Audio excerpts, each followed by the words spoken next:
Assalamualaikum warahmatullahi wabarakatuh. Tugas koneksi antar materi, kesimpulan dan refleksi modul 1.1 tentang pemikiran Ki Hajar Dewantara oleh Resti Rismayanti SPDI, calon guru penggerak Angkatan 11 Kabupaten Bangka, Provinsi Kepulauan Bangka Belitung. Kesimpulan dan penjelasan pemikiran Ki Hajar Dewantara. Tujuan dari pendidikan adalah menuntun segala kodrat yang ada pada murid agar mereka dapat menggapai keselamatan dan kebahagiaan, baik sebagai manusia maupun sebagai anggota masyarakat, baik lahir maupun batin. Maksud dari kodrat yang ada pada murid adalah kodrat alam dan kodrat zaman, sedangkan ranah batin di sini adalah budi pekerti yang merupakan karakter siswa dalam keselarasan rasa, cipta, karsa, dan karya. Pendidikan mengibaratkan guru seperti petani. Pendidikan juga harus merdeka, bukan paksaan, dan berorientasi pada siswa. Antara pendidikan yang menuntun kodrat alam dan kodrat zaman serta budi pekerti adalah salah satu kesatuan yang tidak bisa dipisahkan. Dasar pemikiran Ki Hajar Dewantara ada 8. Yang pertama, sistem Among menuntut. Yang kedua, sesuai dengan kodrat alam dan kodrat zaman.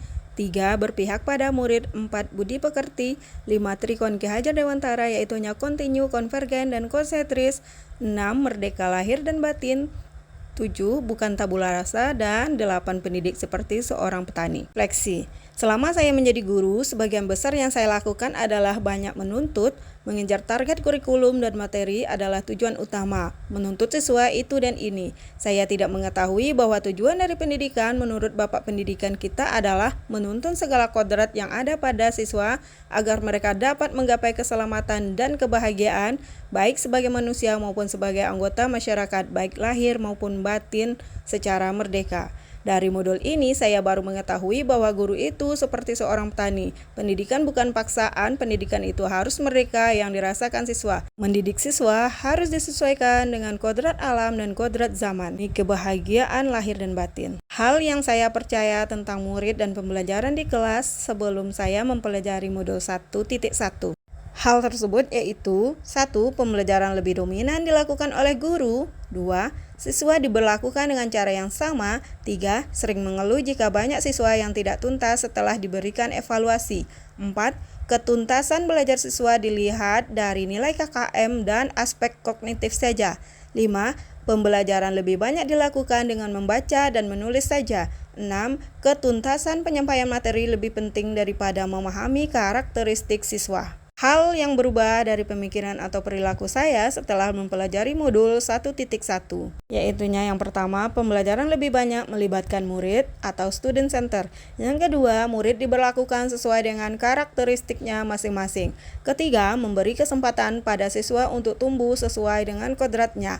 4. Pembelajaran dilakukan secara menyeluruh meliputi cipta, rasa, dan karsa. 5. Menciptakan pembelajaran yang menyenangkan. 6. Guru harus tulus, ikhlas, dan penuh dengan kesabaran dalam menuntun siswa. Apa saja yang dilakukan di kelas atau di sekolah? Yang pertama, mengenali karakteristik dan kebutuhan murid dalam belajar dengan menjalin komunikasi yang baik. Yang kedua, merancang pembelajaran yang bervariatif dan menyenangkan yang mampu mengakomodasi kebutuhan belajar murid yang beragam dan sesuai dengan zamannya. Ketiga, merubah gaya mengajar saya dari menuntut menjadi menuntun. Keempat, menuntun murid sesuai kodratnya, yaitu kodrat alam dan kodrat zaman. 5. Melaksanakan pembelajaran yang berorientasi pada peserta didik. 6. Mensosialisasikan pemikiran Ki Hajar Dewantara kepada rekan-rekan guru. Rekonstruksi proses pembelajaran yang mencerminkan pemikiran Ki Hajar Dewantara. Pada bagian pendahuluan, 1.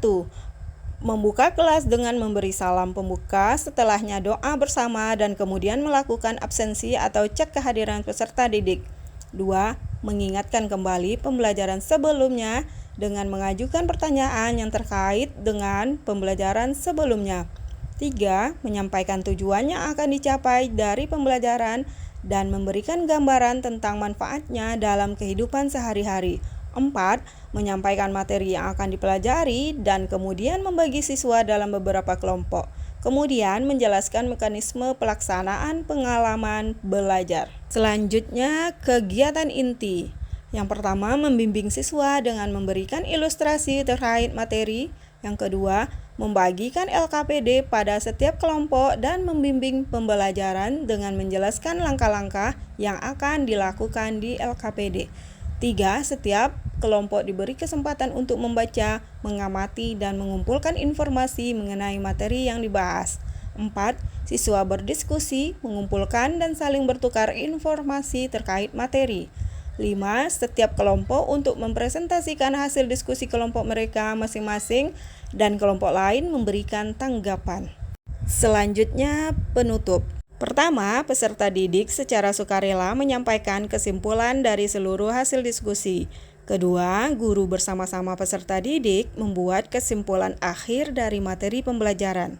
Ketiga, menanyakan kesan dan pesan mereka selama pembelajaran yang sudah dilakukan atau dinamakan juga dengan refleksi. Keempat, menyampaikan materi yang akan dipelajari pada pertemuan selanjutnya. Kelima, menutup pembelajaran dengan memberi salam penutup.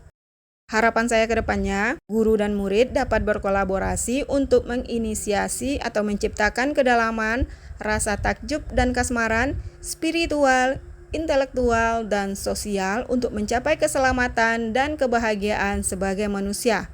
Siswa dan guru merdeka belajar yang berkolaborasi bersama menggali dan mengembangkan potensi siswa dan mengakomodasi karakteristik masing-masing untuk mewujudkan student well-being. Anak-anak hidup dan tumbuh sesuai kodratnya sendiri, mendidik hanya dapat merawat dan menuntun tumbuhnya kodrat itu. Ki Hajar Dewantara.